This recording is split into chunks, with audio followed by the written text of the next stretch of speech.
नमस्कार दोस्तों, एक बार फिर से आप सभी का बहुत सारा स्वागत है लोधाई क्लासेस के बीए प्लेटफॉर्म पर। आइए शुरुआत करते हैं आज के सेशन की। BA, BSc, BCom third year में फाउंडेशन कोर्स में हिंदी लैंग्वेज जो ये भी कंप्लीट होने वाला है। ये भी का मतलब इंग्लिश ऑलरेडी हम कंप्लीट कर चुके हैं। प्लेलिस्ट अवेलेबल है यूट्यूब के इसी चैनल पर। आप चाहें तो जाकर के देख सकते हैं। इंग्लिश पूरी तरह कंप्लीट कर चुके हैं। अब हिंदी भी कल वाला सेशन जैसे कल के सेशन के साथ ही हिंदी भी कंप्लीट हो जाएगी। मतलब आज ये सेकेंड लास्ट सेशन आज होने जा रहा है।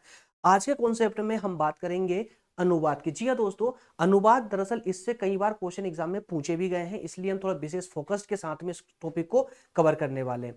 तो अनुवाद, और अनुवाद में हम जस्ट इसके अर्थ को देखेंगे, इसके प्रकार को देखेंगे और कुछ उदाहरणों के साथ देखेंगे, ताकि वो उदाहरण में पूछे गए जो कॉन्सेप्ट है वो हमसे डायरेक्टली एग्जाम में ऑप्शन के रूप में अगर आ जाए तो हम उन्हें पहचान सके। ठीक है ना।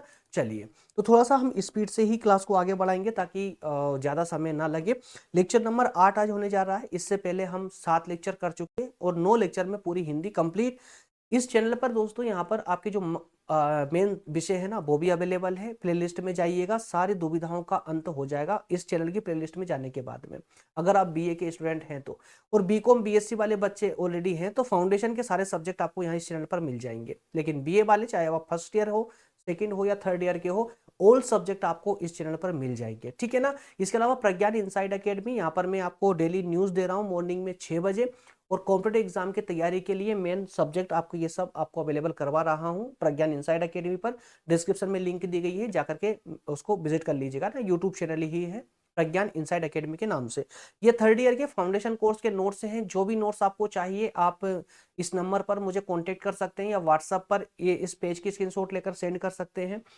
चारों नोट्स अवेलेबल है 149 के सब्सक्रिप्शन में। लेकिन आप में से अगर कोई स्टूडेंट चाहता है कि सेपरेट लेना चाहे, जैसे इंग्लिश की, हिंदी की यही मात्र लेना है, तो वो भी अवेलेबल है।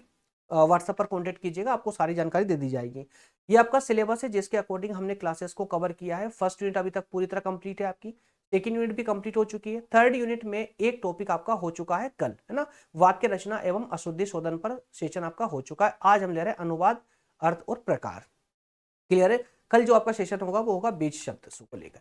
चलिए, तो आज का टेबल ऑफ कंटेंट में क्या है, अर्थ प्रकार वाला ये आपका टॉपिक है। और आप यहाँ देख रहे हैं एक लंबी सी लिस्ट आपको नजर आ रही है टॉपिक नंबर 7 तक। तो इसको देखकर डरिएगा मत, सेशन बहुत छोटा ही होने वाला है। सबसे पहले हम अनुवाद के अर्थ देखेंगे, फिर परिभाषा देखने वाले हैं, प्रकार देखेंगे, कुछ महत्वपूर्ण तत्व देखेंगे, उसके बाद उदाहरण देखेंगे अनुवाद के। इसके बाद में कुछ महत्वपूर्ण लघु उत्तरीय और दीर्घ उत्तरीय प्रश्न देखने वाले हैं। और लास्ट में हम देखेंगे 10 टॉप कैटेगरी के वस्तुनिष्ठ प्रश्न जो आपके एग्जाम के लिए बहुत महत्वपूर्ण है। ठीक है ना। लंबी लिस्ट जरूर है लेकिन बहुत संक्षिप्त है, बहुत शॉर्ट में है। तो लेक्चर को एंड तक जरूर फॉलो कीजिएगा, बीच में छोड़कर जाना आपकी सबसे बड़ी कमजोरी होती है दोस्तों। तो ये गलती यार बार बार ना करें, मैं हर बार आप लोगों से बोलता हूँ। चलिए शुरू करते हैं, लेते हैं कॉन्सेप्ट नंबर फर्स्ट से, टॉपिक नंबर फर्स्ट, अनुवाद के अर्थ को लेकर के। मैं बहुत बेसिकली चलूंगा आगे। और यहाँ पर जो भी मैं कंटेंट आपको दिखा रहा हूँ ना, उसमें अधिकतम मैंने कीवर्ड का इस्तेमाल किया है। और इन्हीं कीवर्डों के आधार पर ही आपसे एग्जाम में क्वेश्चन पूछा जाता है वस्तुनिष्ठ, है ना। या तो वहां वो कीवर्ड आपको क्वेश्चन में देखने को मिलेगा, या फिर वही आपको ऑब्जेक्ट जो ऑप्शन आते हैं आपके ऑप्शन में देखने को मिलते हैं। इसलिए ध्यान से सुनिएगा। अनुवाद का मूल उद्देश्य किसी भाषा में लिए गए या बोले गए संदेश, विचार या भाव को दूसरी भाषा में उसी अर्थ और भाव के साथ प्रस्तुत करना है। पर इतनी सी बात होती है अनुवाद में, और कुछ नहीं होता। अनुवाद मतलब ट्रांसलेशन, ट्रांसलेट करते हैं ना, हिंदी को इंग्लिश में, इंग्लिश को हिंदी में, और भी कई अन्य भाषाओं में। ठीक है, उस ट्रांसलेशन को हम यहाँ पर हिंदी में अनुवाद बोल रहे हैं। तो अनुवाद का मतलब क्या होता है, एक सही अनुवाद किसे कहते हैं? एक सही अनुवाद वो होता है जब एक भाषा के संदेश, विचार और उसकी भावनाओं को दूसरी भाषा में उसी भाव के साथ में, उन्हीं विचारों के साथ प्रस्तुत किया जा सके सही तरीके से। ऐसा ना हो कि यहां पर भावनाएं कुछ और थी कहे गए वाक्य की, और दूसरी भाषा में ट्रांसलेट होने के बाद उसकी भावनाएं अलग हो गई, तो वहीं पर अनुवाद का तहस नहस हो जाता है। ठीक है। तो जब हम किसी चीज को या किसी तथ्य को एक भाषा से दूसरी भाषा में बदलते हैं तो उसे अनुवाद कहते हैं, लेकिन सही तरीके से बदलते हैं तो उसे अनुवाद कहते हैं। इसका उद्देश्य भाषा बदलने के अलावा संदेश का मूल अर्थ ना बिगड़े, मूल अर्थ नहीं बिगड़ना चाहिए। उदाहरण के लिए हम ले सकते हैं, अंग्रेजी का एक वर्ड है नॉलेज इज पावर। क्या है? नॉलेज इज पावर, और इसका सही अनुवाद होता है ज्ञान शक्ति है। ठीक है, नॉलेज इज पावर, ज्ञान शक्ति है।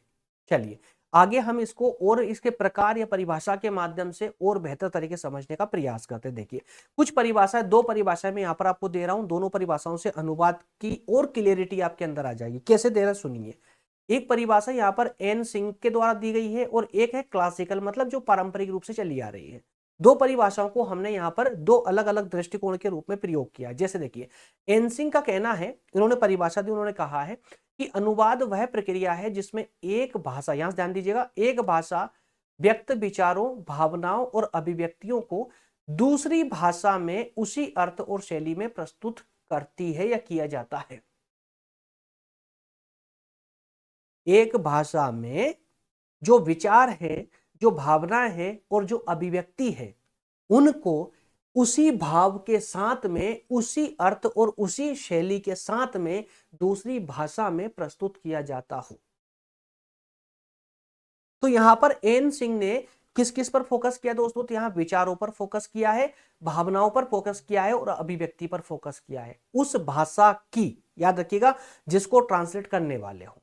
और यही सेम टू सेम उस भाषा में प्रदर्शित होना चाहिए जिस भाषा में ट्रांसलेट कर रहे हो, है ना। अब उसी तरह से क्लासिकल दृष्टिकोण क्या कहता है, जरा इसको भी देख लेते हैं। इसका कहना है कि अनुवाद केवल शब्दों का परिवर्तन नहीं बल्कि संदेश और भाव का सही हस्तांतरण है ना। तो अनुवाद केवल शब्दों का ही परिवर्तन नहीं है बल्कि उसका जो संदेश है और जो उसके भावना है, भाव है, वो सही तरीके से दूसरी भाषा में पहुंच जाए, यही अनुवाद है। तो कुल मिलाकर के हमारे जानने योग्य जो तथ्य है वो कुछ ऐसा है, जो मुख्य बिंदु है वो कुछ ऐसा है। अनुवाद का शब्दार्थ, देखिए अनुवाद का मतलब क्या हुआ, शब्दार्थ, शब्दों का अर्थ प्लस भावार्थ, भावना का अर्थ प्लस शैली, ये तीनों अगर अनुवाद में जुड़ी होगी तो वही सही अनुवाद हो सकता है, अन्यथा अनुवाद गलत हो जाए। शब्दार्थ, भावार्थ और शैली तीनों का मिला जुला रूप होना चाहिए, ठीक है ना। चलिए अब कुछ प्रकार की बात कर ले, अनुवाद में कितने प्रकार होते हैं। तो बेसिकली तो अनुवाद को दो प्रकारों में बांटा जाता है, शब्दों के अनुवाद में, शब्दों के अनुसार अनुवाद, और भाव के अनुसार अनुवाद। दो प्रकार होते हैं, बड़े जो प्रकार होते हैं। अन्य प्रकार और भी होते हैं, उन पर भी बात करेंगे। तो शब्दानुसार अनुवाद, जो अनुवाद शब्दों के आधार पर होता हो, शब्दों के आधार पर, इसमें मूल भाषा के शब्दों और व्याकरण संरचना को यथासंभव बनाए रखा जाता है। मतलब किसी भाषा का जब हम अनुवाद कर रहे होते हैं तो उस अनुवाद में हम भावनाओं पर ध्यान देने की अपेक्षा हम उसके शब्दों पर ज्यादा ध्यान देते हैं, शाब्दिक अनुवाद करते हैं। एग्जाम्पल यहां दिया गया है कि जैसे अंग्रेजी का एक वाक्य है, he is reading a book, तो इसका शाब्दिक अनुवाद क्या होगा, ही यानी कि वह, है ना, रीडिंग यानी पढ़ रहा है, अ यानी एक, और बुक यानी किताब। तो यहां पर वह एक किताब या पुस्तक पढ़ रहा है, एक पुस्तक पढ़ रहा है, वह एक पुस्तक पढ़ रहा है, ये शाब्दिक अनुवाद। और इसको भावना में अगर व्यक्त करते तो वह किताब पढ़ रहा है, दैट्स ऑल, वह किताब पढ़ रहा है, बस समझ आए। तो शाब्दिक अनुवाद और भावार्थ अनुवाद दोनों में बहुत अंतर होता है दोस्तों। शाब्दिक अनुवाद में शब्दों पर ध्यान दिया जाता है, जबकि भावनात्मक अनुवाद में उस वाक्य की भावना पर ध्यान दिया जाता है ना। उसी तरह से जो दूसरा है भावानुसार अनुवाद, जिसमें भावनाओं पर विशेष फोकस किया जाता है, इसमें आप यहाँ एग्जांपल देख सकते हैं, it's raining cats and dogs. अब ध्यान सुनिएगा इसको, it's raining cats and dog, अगर इसमें हम इसका शाब्दिक अनुवाद निकालें तो क्या हो जाएगा, यार कैट, बिल्ली और कुत्ते दौड़ रहे हैं, बिल्ली और कुत्ते दौड़ रहे हैं, ये होगा ना। लेकिन भावनात्मक अनुवाद जब हम इसका करते हैं तो क्या होता है कि बहुत तेज बारिश हो रही है या बारिश बहुत तेज हो रही है। तो यहां पर हम शब्दों पर फोकस ना करते हुए भावनाओं पर फोकस करते हैं। तो यहां पर आपको यही विशेष ध्यान रखना है, क्योंकि ऑब्जेक्टिव क्वेश्चन आते हैं ना, तो वहां पर ऑप्शन में इसी प्रकार के उलझे उलझे वर्ड आपके सामने रख दिए जाते हैं। तो इसमें क्या होता है कि जो मूल वाक्य होता है उसके भाव और अर्थ को प्राथमिकता दी जाती है, शब्दों को नहीं। क्लियर है। इसके अन्य प्रकार भी होते हैं, जैसे एक स्वतंत्र अनुवाद भी होता है, जो अभी अभी आपने हाल ही में वाक्य पढ़ा कैट्स एंड डॉग वाला, वो स्वतंत्र अनुवाद में आता है ना, क्योंकि शब्द कुछ और ही कह रहे थे लेकिन आपने भावनाएं कुछ और निकाल दी, ठीक है। स्वतंत्र अनुवाद में होता है कि मूल भाषा से काफी स्वतंत्र होकर अनुवाद आगे बढ़ता है। मूल भाषा में लिखा क्या होता है, हम आगे एग्जांपल देखने वाले हैं। मूल भाषा में लिखा कुछ और होता है, लेकिन हम उसका अनुवाद अपनी भावनाओं के अनुसार अन्य शब्दों में कर देते हैं, लेकिन भावनाएं सेम है। उसी प्रकार से उदाहरण के रूप में देख सकते हैं, कविता या साहित्य में, कविता जब आप पढ़ते हैं ना, तो कविता का जब अनुवाद होता है या साहित्य में जब कोई अनुवाद किया जाता है तो भावना के आधार पर उनका अनुवाद किया जाता है, ना कि शब्दों के आधार पर। वही साहित्यिक अनुवाद होता है, एक साहित्यिक है ना, जिसमें कविता, कहानी, नाटक आदि का भावनात्मक और कलात्मक रूप में अनुवाद किया जाता है। और तकनीकी और वैज्ञानिक अनुवाद भी होते हैं, तकनीकी और वैज्ञानिक अनुवाद, ठीक है, जिसमें विज्ञान या तकनीकी या शिक्षा के क्षेत्र में है ना विशिष्ट अनुवाद किए जाते हैं, तो वहां पर शिक्षा को विशेष स्थान दिया जाता है ना। चलिए आगे बढ़ते हैं, अब जरा बात करते हैं कुछ महत्वपूर्ण तत्वों की बात कर ले, इसमें क्या विशेष ध्यान रखना पड़ता है। तो यहाँ पर आपको ध्यान रखने की जरूरत तो नहीं है, फिलहाल आपको ध्यान क्या रखना है, सटीक रूप से जो शब्द है इनका ध्यान रखना, की पॉइंटों का ध्यान रखना जो एग्जाम में आपको परेशान कर सकते हैं। तो देखिए अनुवाद के महत्वपूर्ण तत्व है। अब ये तत्व के रूप में ये चारों आपके सामने ABC के रूप में ऑप्शन में आ सकते हैं, है ना। तो ध्यान रहे, संदेश का सटीक अर्थ, संदेश का सटीक अर्थ, तो अनुवाद में भाव और जानकारी सही रखनी चाहिए। उसी प्रकार से भाषाई समरूपता होनी चाहिए, संस्कृति का भी ध्यान रखा जाना चाहिए, शैली और प्रभाव का भी ध्यान रखा जाना चाहिए, वही सही एक अनुवाद, अच्छा अनुवाद हो सकता है। उदाहरण के रूप में यहाँ पर कुछ आप देख सकते हैं, जैसे कि उदाहरण में मूल भाषा जैसे कि अंग्रेजी भाषा है, अंग्रेजी का हम हिंदी में ट्रांसलेट कर रहे हैं, अनुवाद कर रहे हैं, तो यहाँ पर एक time and tide, wait for none. अब यार इसका दो प्रकार से अनुवाद हम कर सकते हैं, एक शाब्दिक कर सकते हैं और एक भावानु अनुवाद कर सकते हैं, भावना के आधार पर। तो जब शाब्दिक अनुवाद करेंगे तो क्या होगा, इसका time and tide, wait for none, time मतलब समय और ज्वार किसी के लिए नहीं रुकते, ये शाब्दिक अनुवाद हो गया। लेकिन इसका कोई मतलब निकल रहा है क्या, भावनात्मक रूप से तो कोई मतलब नहीं निकल रहा है, लेकिन निकालना है तो क्या बोलना पड़ेगा आपको, समय किसी का इंतजार नहीं करता। तो time and tide, wait for none का भावनात्मक अनुवाद होता है, समय किसी का इंतजार नहीं करता, है ना। इसी प्रकार अगला है the early bird catches the worm, इसका मतलब होता है कि जल्दी उठने वाला जो पक्षी होता है वो क्या करता है, कीड़े पकड़ता है। जबकि भावनात्मक अनुवाद ऐसा नहीं है, जो जल्दी करता है या जल्दी उठता है वही सफल होता है ना। एक और अच्छा एग्जांपल है ब्रेक अ लेग, शाब्दिक अनुवाद निकालोगे तो इसका शाब्दिक अनुवाद तो होता है ब्रेक अ लेग, पैर तोड़ दो, लेकिन जबकि इसका इस्तेमाल एक अच्छे काम के लिए किया जाता है, शुभकामनाएं देने के लिए इसका, इस वर्ड का यूज किया जाता है, ब्रेक अ लेग। जब कोई साहसिक कार्य कर रहा हो कोई व्यक्ति, उसे हम और जोश से भरना चाहते हो, उसे शुभकामनाएं देना चाहते हो कि हाँ तुम ये काम कर लोगे, इंथुजियास्टिक बनाना चाहते हैं हम किसी व्यक्ति को, आप ये वर्क कर लोगे, आपके लिए आसान है, इजी है, कर लोगे, तब हम कहते हैं ब्रेक अ लेग, मतलब शुभकामनाएं देते हुए उसको और जोशीला बनाने के लिए शब्द बोला जाता है, ठीक है ना। ये आपके जिनकी यूनिवर्सिटियों में बदलाव हुआ है, लघु और दीर्घ प्रकृति के तीन तीन प्रश्न है, महत्वपूर्ण कैटेगरी के हैं, पढ़ लीजिएगा, ठीक है ना। अगर आपकी यूनिवर्सिटी में बदलाव हुए हैं, अब आपकी यूनिवर्सिटी अगर ऑब्जेक्टिव नहीं पूछती है, सब्जेक्टिव प्रश्न पूछने लगी है, तो ये प्रश्न आपके सामने है। लेकिन अगर अभी भी आपकी यूनिवर्सिटी ऑब्जेक्टिव, क्योंकि मैं अधिकतर यूनिवर्सिटियां तो अभी भी ऑब्जेक्टिव ही प्रश्न पूछ रही हैं, तो उनके लिए अब होती है कहानी की यहां से शुरुआत, ठीक है दोस्तों। तो अनुवाद का टॉपिक है ना, अनुवाद वाले कॉन्सेप्ट से अर्थ और प्रकार वाले में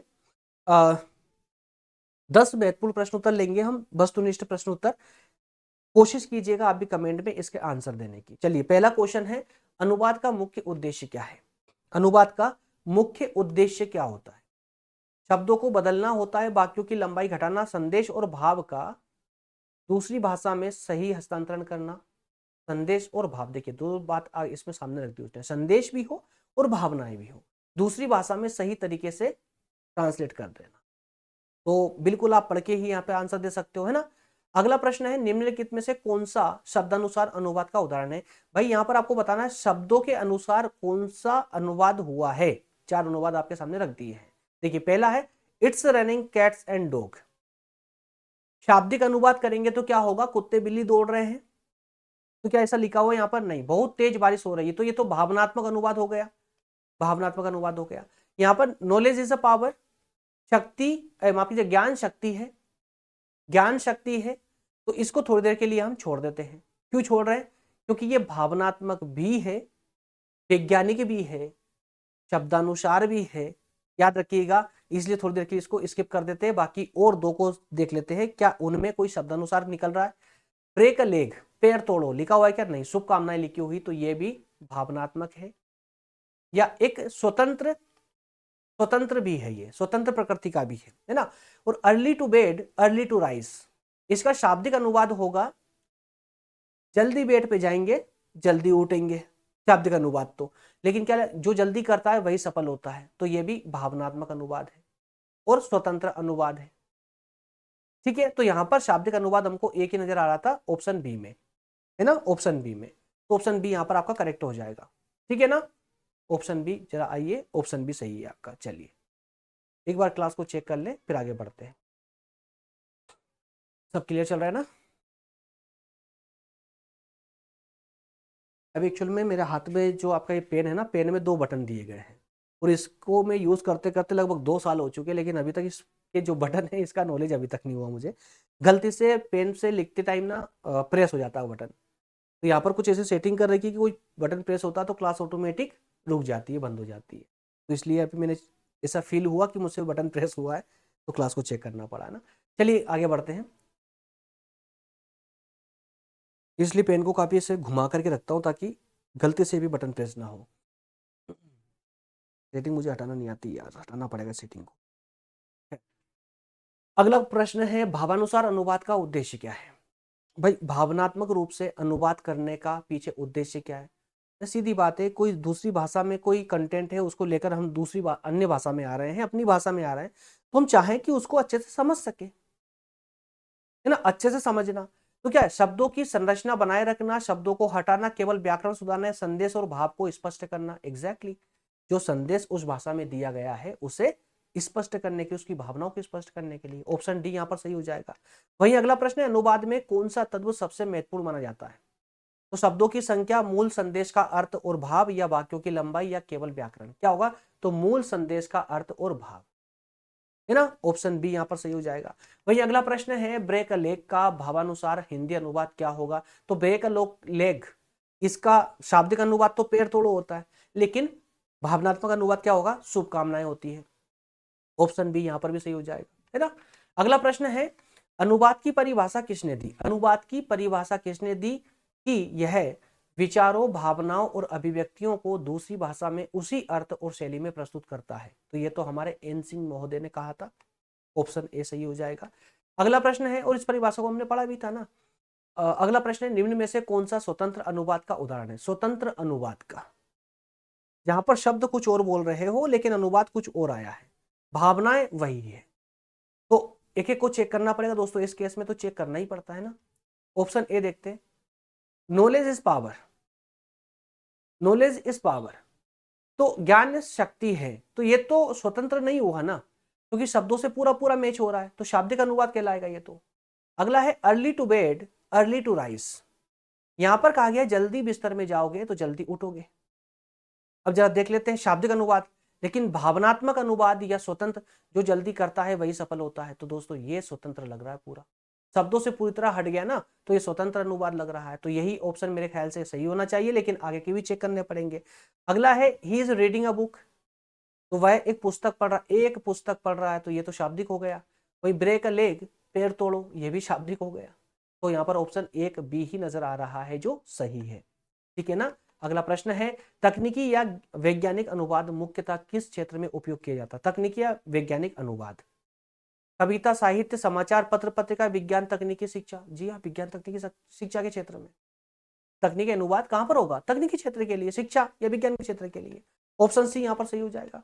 लास्ट के 2 प्रश्न और बचे, जरा आइए कर लेते हैं फटाफट इनको भी। निम्न में से कौन सा अनुवाद साहित्यिक अनुवाद का उदाहरण है? साहित्यिक अनुवाद का, देखिए, विज्ञान की किताब का अंग्रेजी से हिंदी अनुवाद, तो विज्ञान की किताब का ये तो साहित्य है ना। कहानी, कविताओं का भावनात्मक अनुवाद, जी हाँ, कहानी और कविताओं का भावनात्मक अनुवाद, तो साहित्य में भावनाएं ज्यादा प्रबल होती है। ऑप्शन बी यहाँ पर सही हो जाएगा। आखिरी प्रश्न है, अनुवाद करते समय संस्कृति का ध्यान क्यों रखना आवश्यक है? ताकि संदर्भ और अर्थ पूरी तरह से हम समझ सके। ऑप्शन सी यहाँ पर सही उत्तर हो जाएगा। ठीक है, इस तरह से आपके 10 प्रश्न कंप्लीट हो गए हैं और क्लास भी आपकी पूरी तरह कंप्लीट हो चुकी। आपके थर्ड ईयर के सिलेबस के अकॉर्डिंग अगर मैं बात करूं तो आखिरी टॉपिक मात्र आपका ये बीज शब्द वाला बचा है, जिसमें हम लोकतंत्र, समरसता, कला, साहित्य और अध्यात्म पर बात करेंगे। इन पांचों कॉन्सेप्ट पर कल एक साथ बात करने वाले हैं, ठीक है ना। चलिए मिलेंगे अगले सेशन में। हाँ, कि बुक्स के बारे में नोट्स है, आपकी आईएमपी नोट्स है, इंपॉर्टेंट कॉन्सेप्ट मिलने वाला है पूरा डिटेल में आपको। बहुत मैक्सिमम क्वेश्चन मिलेंगे यहाँ पर, वस्तुनिष्ठ प्रश्न मिलेंगे मैक्सिमम प्रैक्टिस करने के लिए। तो हिंदी, अंग्रेजी, व्यक्तित्व विकास, डिजिटल जागरूकता, चारों सब्जेक्ट की नोट्स आपको 149 के सब्सक्रिप्शन में अवेलेबल है। जिन दोस्तों को भी चाहिए इस पेज का स्क्रीनशॉट ले, नंबर पर व्हाट्सअप कर दीजिए, नंबर दिए गए हैं, नंबर पर व्हाट्सअप कर दीजिए, पूरी जानकारी आपको व्हाट्सअप पर दे दी जाएगी और नोट्स भी आपको व्हाट्सअप पर ही इसकी लिंक भी शेयर कर दी जाएगी। इसके अलावा यदि आपको सेशन आपको अच्छा लग रहा है, हेल्पफुल लग रहा है, आपको लग रहा है कि और कुछ स्टूडेंट तो ऐसे भी हैं जो पिछले 2 साल से मुझे कंटिन्यू फॉलो कर रहे हैं, जिन्होंने फर्स्ट ईयर और सेकेंड ईयर भी मेरे पढ़ाई के माध्यम से ही निकाली है। कई स्टूडेंट्स के तो जो है मैसेज भी आते हैं कि सर मैं कभी कॉलेज नहीं जाता और ना कोई किताब, आपकी वीडियो से ही मैं अच्छे नंबर से पास हो गई हूँ। तो ऐसे कई मैसेज आज भी कमेंट बॉक्स में आप भी लोग पढ़ सकते हैं, कई कमेंटें पड़ी हैं। तो ऐसे दोस्त भी अगर हैं तो यार देखिए, इतनी बड़ी जिम्मेदारी मैं आपके प्रति पूरी करने का पूरा साहस रखता हूँ, तो आपको भी एक छोटा सा लाइक बटन दबाने का साहस भी रखना चाहिए ना। तो बिना लाइक करे सेशन को ना छोड़े, ये आपकी जिम्मेदारी है और मेरे अपने दायित्व का पूरा निर्वहन कर रहा हूँ। उसी प्रकार से अगर आप चैनल पर नए हैं लेकिन क्लासेस आप देख रहे हैं और सब्सक्राइब नहीं करके रखा अपने चैनल को, तो आप गलती कर रहे हैं, है ना।